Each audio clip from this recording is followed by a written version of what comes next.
we back down here at Woodlawn Cemetery in Perry again. Old Heat's getting on up early. Let's get on down there and see what we can find. Maybe learn about some of our local history here.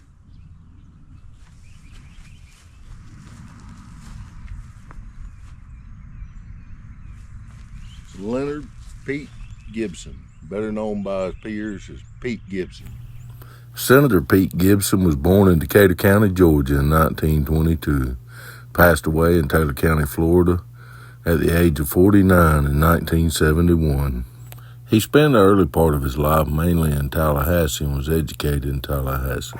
He graduated with the class of 1939 in Leon County. Pete's success in business in the forestry industry through his business Canal Timber didn't go unrecognized. He was appointed twice to the Board of Forestry in his early years. As a two-time senator, he was very influential in the creation of the law school at Florida State University. Here in these photos, you can see Senator Pete Gibson welcoming Florida State's first law school student in 1966. Now, this picture I only throwed in because if you look in front of Mr. Gibson there, the man with the cigar, he's right on the Senate floor and got it fired up. Could you imagine the day if you fired up a cigar on the Senate floor down there at the Capitol? That's the only reason I put that photo in there. It just struck me. When the lobbying was going on concerning the horse racing and the times in the early 1960s, he was also part of those resolutions during his time in the Senate. I think in our area, he's more remembered and known for his proposed bill in 1965 for the homestead exemption. To have passed at 49, his legacy and influence lives on in Taylor County, as well as his work in the Senate for the rest of Florida. He has definitely made an improvement with his time here on Earth.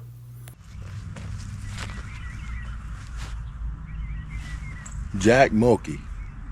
Not sure if that's the same one, but I bet it is. I've heard Marshall talk about a Jack Mulkey that had a fish camp down at the end of the Holloway River, down where Peterson's landing is, but on the opposite side, if I remember right. My former employer, old Marshall Hicks, he spent a lot of his youth down there, part of his early manhood when he come back from being in the service. And he said that Jack Mulkey had a fish camp about right here on the Finn Holloway. Jack Mulkey was born in 1897 in Fitzgerald, Georgia. Moved to Perry sometime around 1926. He died in 1963 at work at the Lee Tidewater Cypress Mill. Found his draft registration card online.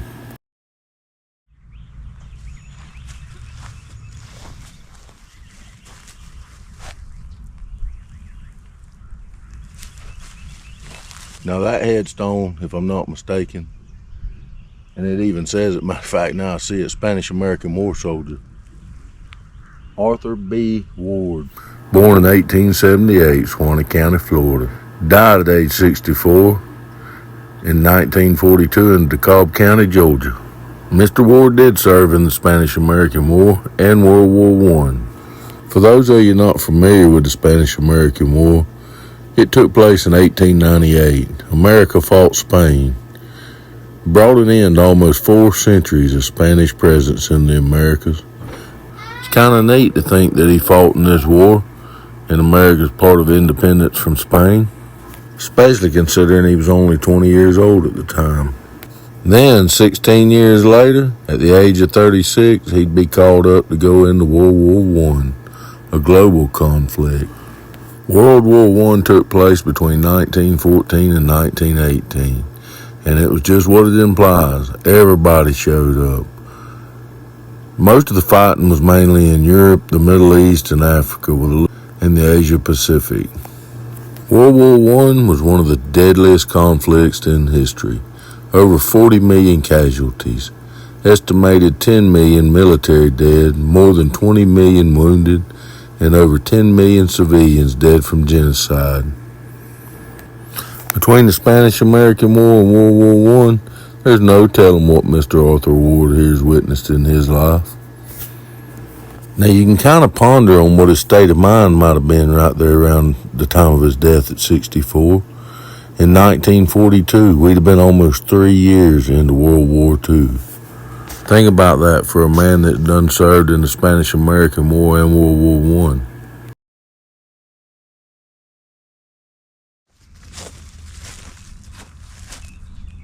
Robert Lee Faulkner. If I remember right, I had to look it up when I get home. If not, I'll correct it. He was killed in Iwo Jima. Private First Class Robert Lee Faulkner, known by locals as Toby, was born in 1925, died in 1945 at the Battle of Iwo Jima. At the Battle of Iwo Jima, American soldiers captured the island of Iwo Jima from the Imperial Army of Japan. The Battle of Iwo Jima resulted in over 47,000 casualties, including 26,000 American casualties that accounted for over 6,800 deaths and 21,000 Japanese killed. This conflict took place between February 19th and March 26, 1945. Private First Class Faulkner was 19 years old. That's his father, T.J. Faulkner, Thomas Faulkner. A lot of history in the Faulkner family here. And his wife, Della Bedoin, Della Faulkner. Killed in 1945. I like the way these are shaped. Pretty neat. Neat too to see how they change. Just looking at the top of that one, you can see it's kind of curved with concrete, but if you look here, it's filled in with brick underneath that. So. And then the one right here beside it, the James Marshall, you can see the old trees just growing in at time. Been buried there since 1930. This growth you're seeing here can't be any more than 9 years old. This picture here I found on Find a Grave, took in 2016. You can see there's no growth over the stone then.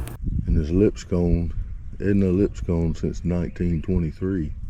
That's over 100 years, with 102 on that one. William Beatty. Mr. Beatty was a merchant here in our local town. Furniture company, I believe. Mr. William was born in 1882 in Lowndes County, Georgia. He died at the age of 56 in 1938 in Taylor County, Florida. William originally came to Taylor County to fill the bookkeeper position for the Weaver Loftridge Lumber Company. He later established the Perry Furniture Company, located on Green Street. A lot of the Singer sewing machines and phonographs that were passed down in Taylor County families came from his store. I always thought it was neat how you could tell where the cemetery had changed over the years. If you notice this concrete barrier, you can see it runs opposite from that one, so that was reshaped later. And this one has another one around it that's kind of the same way. See the edges running right here.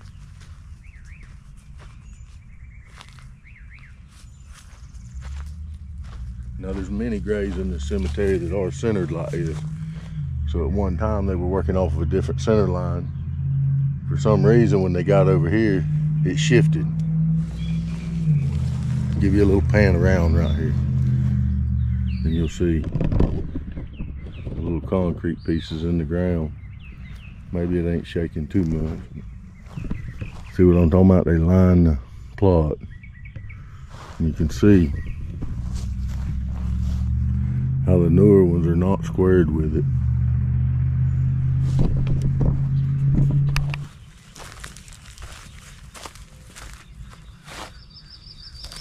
William Bryant Green, 1943. William Green was born in 1908. He died in 1943 in Arizona. According to his Find a Grave profile, he was a machinist mate in the U.S. Navy and died in an airplane crash in Arizona.